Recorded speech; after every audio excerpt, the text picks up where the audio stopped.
반갑습니다. 오늘 말씀은 요한복음 말씀입니다. 요한복음 2장 13절에서 16절까지의 말씀. 요한복음 2장 13절에서 16절까지의 말씀입니다. 읽어드리겠습니다. 유대인의 유월절이 가까운지라 예수께서 예루살렘으로 올라가셨더니 성전 안에서 소와 양과 비둘기 파는 사람들과 돈 바꾸는 사람들이 앉아 있는 것을 보시고 노끈으로 채찍을 만드사 양이나 소를 다 성전에서 내쫓으시고 돈 바꾸는 사람들의 돈을 쏟으시며 상을 엎으시고 비둘기 파는 사람들에게 이르시되 이것을 여기서 가져가라. 내 아버지의 집으로 장사하는 집을 만들지 말라 하시니. 아멘. 오늘 이 말씀을 중심으로 해서 예수님이 명절을 지키시는 방법, 두 번째 시간, 가족이란 무엇인가? 라는 제목으로 함께 말씀을 나누겠습니다. 유대인들은 명절이 되면 성전을 찾았습니다. 이는 우리나라 사람들이 명절이 되면 고향을 찾는 것과 같은 이치죠. 그럼 우리가 고향을 찾는 이유를 알게 되면 유대인들이 성전을 찾는 이유를 알게 되지 않겠습니까? 여러분, 우리는 왜 고향을 찾습니까? 우리가 가는 고향에 문명의 이기가 있기 때문입니까? 그곳에 화려한 상점과 놀만한 것들이 많기 때문에 우리는 즐기기 위해서 고향을 찾나요?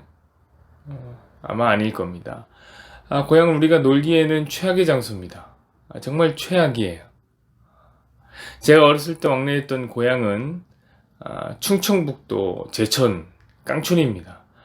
거기는 핸드폰도 제대로 터지지를 않았습니다. 그래서 고향에 가면 그렇게 하루가 긴 거예요. 하루가 길어요. 고향은 너무 심심했던 곳입니다. 그렇다고 쉬기에 좋은 것도 아니죠. 일단 화장실이 너무 불편해요. 여러분, 재래식 화장실 진짜 불편해요. 힘들어요. 냄새나고. 밤에 화장실이 급하면요, 무조건 참아요. 갈 수 없어요. 차라리 요강을 씁니다. 요강을 쓰는 이유가 있어요. 너무 불편하고 또 밤에 화장실 되게 무섭고 냄새도 심하죠. 거기는 좋은 침대도 없습니다. 이불에서도 냄새가 납니다. 뭔가 좀 퀴퀴한 그 노인 냄새 같은 게 나요. 그럼 할머니 혼자 사시는 집이니까 당연히 그런 냄새가 났죠. 그런 모든 것들이 몽땅 다 불편했습니다. 그래서 어린 시절에는 고향에 가는 게 그렇게 싫었습니다. 자, 그렇다면 제가 어린아이가 고향에 가는 것이 불편하다고 느끼는 모든 것들 있잖아요. 그런 것들이 저한테만 아이에게만 불편한 일이었을까요? 저는 아니라고 생각해요. 어른들도 불편해요. 다 느끼죠. 왜냐, 어른들도 편한 서울에 살다가 시골 가면 불편해요. 여러분, 서울은 가스보일러 잘 틀고 살면 되죠. 거기 가면 할머니한테 장작 패줘야 돼, 장작. 할 일도 되게 많아요. 시골은 왜 이렇게 자질구레한 일들이 많은지. 그런데도 아버지는 불편해하는 자식들을 데리고 그렇게 먼 고향에 매번 찾았습니다. 명절만 되면 들들 볶여서 고향에 갔습니다. 그 이유가 뭘까요?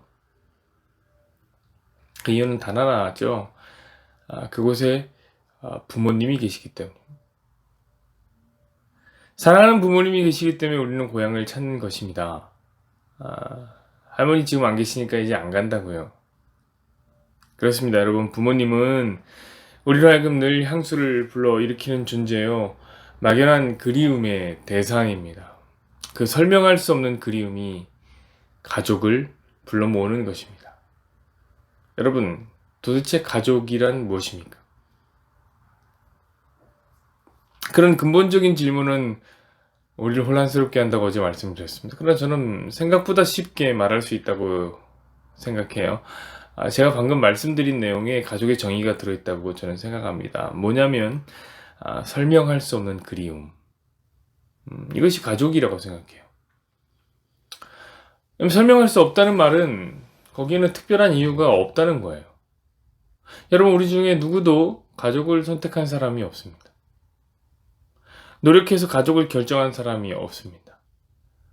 여러분, 노력해서 가족을 선택할 수 있었으면 저도 삼성가에서 태어났습니다. 태어나보니 알게 된 거예요. 가난한 데서 태어났구나. 태어나보니 알게 된 거예요. 여러분, 그것은 설명할 수 없는 하나님의 섭리. 그리고 우리는 그 섭리 안에서 가족이 되는 거고요.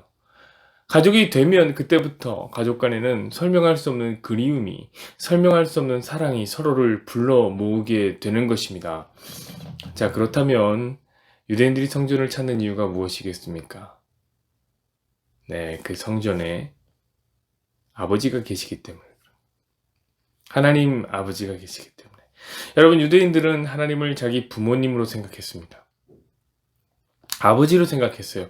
물론 육의 아버지처럼 뭔가 좀 편하고 친근한 그런 건 아닙니다. 하지만 하나님을 자신을 지으신 창조주로서의 아버지라고 생각했어요. 그래서 그들은 성을 사용하지 않았습니다. 우린 성씨가 있잖아요. 전 안 씨죠. 이것은 아버지를 추적하게 만든단 말이에요.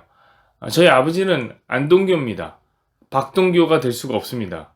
제가 안씨기 때문에 아버지가 안씨. 그리고 올라가다 보면 성리학을 처음에 우리나라에 도입한 고려의 문신 안향이 제 조상이 돼서 그것까지 가는 거예요. 저는 학자의 후예입니다, 여러분. 여러분, 이와 같이 성씨라는 것은 가문의 역사가 담겨 있는 거죠. 그래서 거의 대부분의 나라가 이 성을 사용합니다. 그것은 죽어서도 이름을 남기고 싶어하는 인간의 본성이 그대로 남아있기 때문에 그런 거죠. 근데 여러분, 유대인들은 이상하게 성씨를 사용하지 않습니다. 유대인들만큼 족보 중요하게 생각하는 사람들이 어디 있어요? 족보가 성경에 나온다고요? 그런데도 그들은 성씨를 사용하지 않았습니다. 왜요? 하나님이 자기 아버지거든. 하나님은 성씨를 가질 수 없는 분이죠. 왜냐하면 그분은 족보가 없는 분이기 때문에 그렇습니다. 그분은 아버지가 없습니다. 하나님은 스스로 계신 분입니다. 자, 유대인들은 그런 하나님을 아버지로 믿었습니다. 그래서 성씨를 사용하지 않은 거고요. 그래서 명절이 되면 각자의 고향으로 가는 것이 아니라 성전을 찾은 것입니다. 왜요? 이 성전이 무엇입니까? 아버지의 집이에요. 아버지, 하나님 아버지의 집. 오늘 본문에서도 예수님이 이 성전을 가리켜서 뭐라고 합니까? 네, 아버지의 집이라고 하십니다. 그럼 여러분, 무엇이 이스라엘 백성들을 성전에 불러 모으는 것입니까? 그것은 분명합니다. 하나님 아버지의 그 설명할 수 없는 그리움이 가족을 불러 모으는 것입니다. 저는 유대인들을 명절에 성전으로 불러 모으시는 하나님의 뜻이 여기 있다고 생각합니다. 그것은 무엇이냐면 바로 가족됨을 보여주기 위함이죠. 가족됨에 있는 거예요. 여러분, 우리가 받은 구원이라는 것이 바로 그런 것이죠.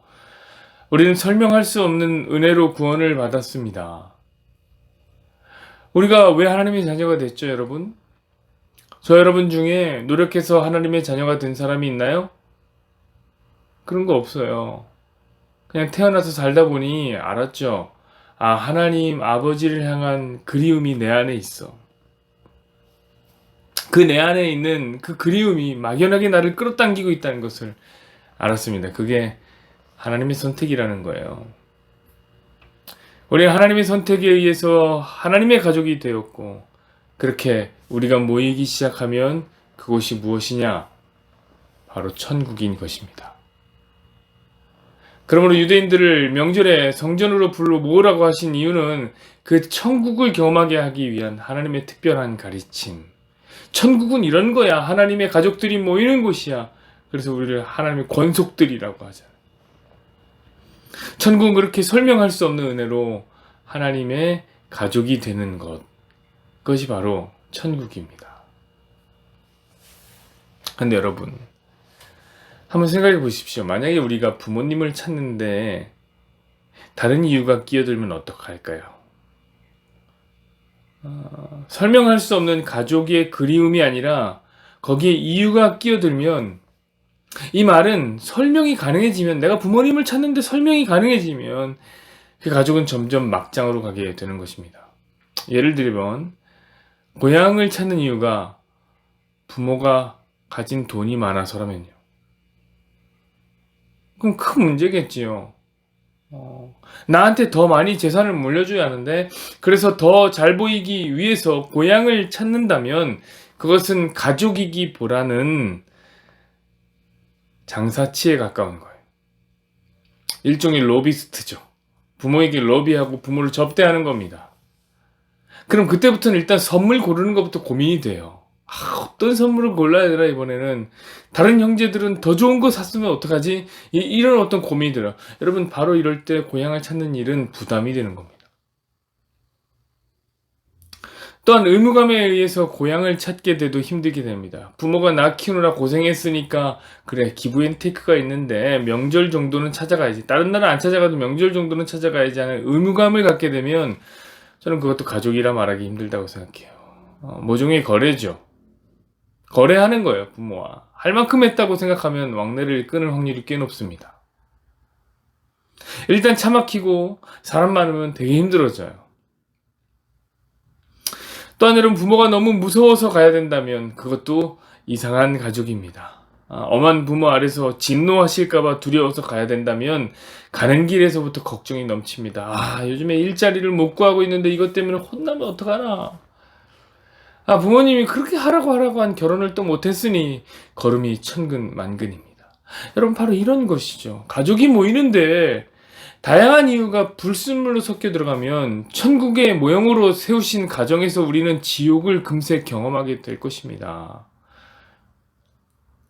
가족이 모이는 데는 이유가 없어야 돼요. 자, 그런 의미에서 이스라엘의 문제는 매우 심각했습니다. 왜냐면 이스라엘은 어느 순간부터 성전을 찾고 있긴 하는데 아버지 집을 찾고 있긴 하는데 그 불순물이 끼어들기 시작했기 때문입니다. 그 불순물은 바로 율법이라는 불순물입니다.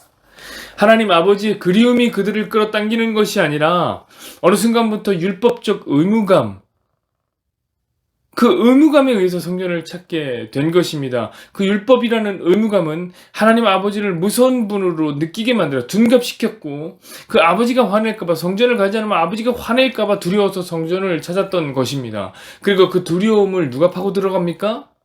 오늘 본문을 봤더니 저 여러분이 잘 알고 있는 바리새인들과 사두개인들이 파고들었어요.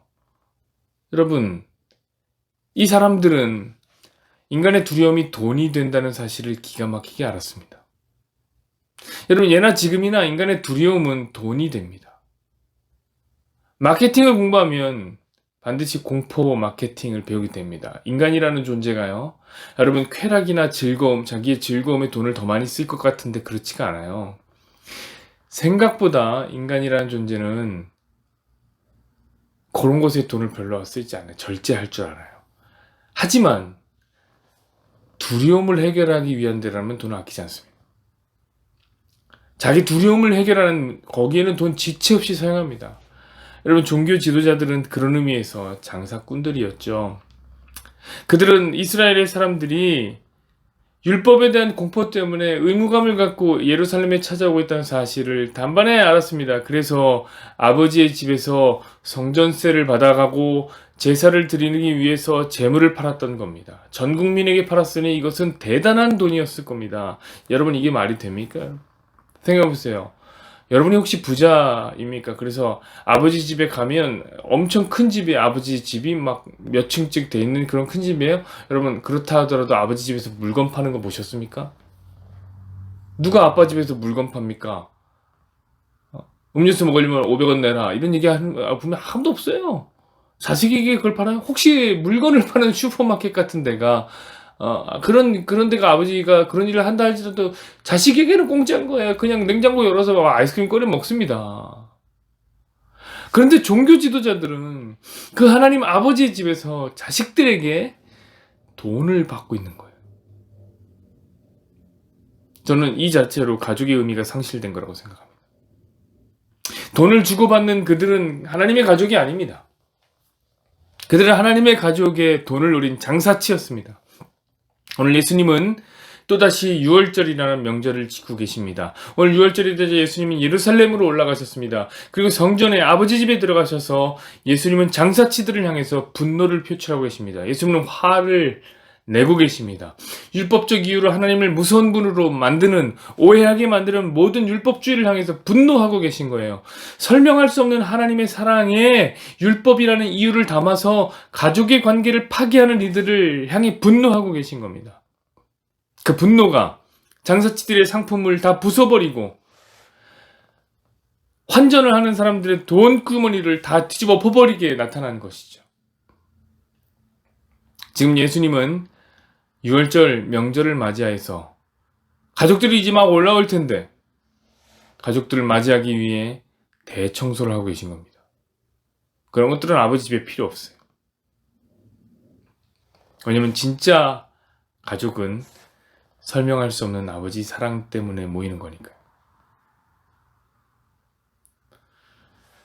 여러분, 유월절이 무엇입니까? 유월절은 장자의 죽음입니다.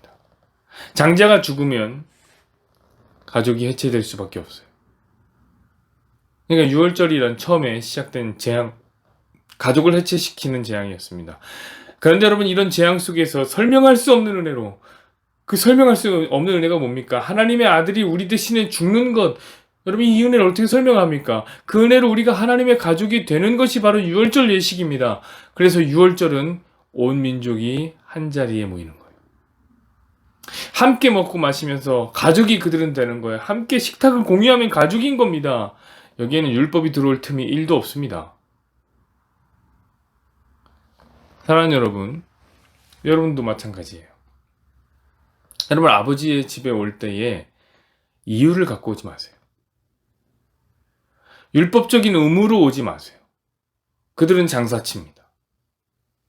율법주의는 돈이 돌고 도는 기브앤테이크를 반드시 만들어냅니다. 헌금 내고 하나님 앞에 뭐 해달라고 하고, 이게 장사치가 아니면 무엇입니까? 이것은 교회에 올 때에만 해당되는 이야기 아닙니다. 이제 하나님은 저와 여러분의 마음속에 여기 계신다. 이것은 설명할 수 없는 은혜입니다. 도대체 어떻게 하나님이라는 가장 거룩하시고 완전하신 존재가 이런 쓰레기장에서 하실까? 설명할 수 없는 은혜입니다. 그런데 그걸 원하세요, 하나님이. 여기가 성전된 거예요. 그럼 여러분, 저와 여러분이 해야 될 것은 무엇입니까? 이 은혜를 율법으로 설명하지 않는 거예요. 여러분이 만약 아버지 집에서 설명할 수 없는 은혜를 설명할 수 있는 율법이라는 근거로 내놓는다면 여러분들은 자식이 아니에요. 여러분은 아들이 아니에요. 여러분 딸이 아니에요. 여러분은 강도일 것입니다.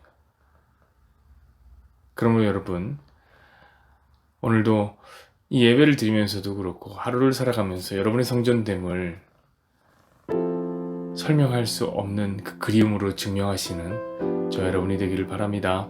함께 기도하시죠. 여호와는 내게 복을 주시고 너를 지키시기를 원하며 여호와는 그의 얼굴을 내게 비추사 은혜 베푸시기를 원하며 여호와는 그 얼굴을 내게로 향하여 드사 평강 주시기를 원하노라.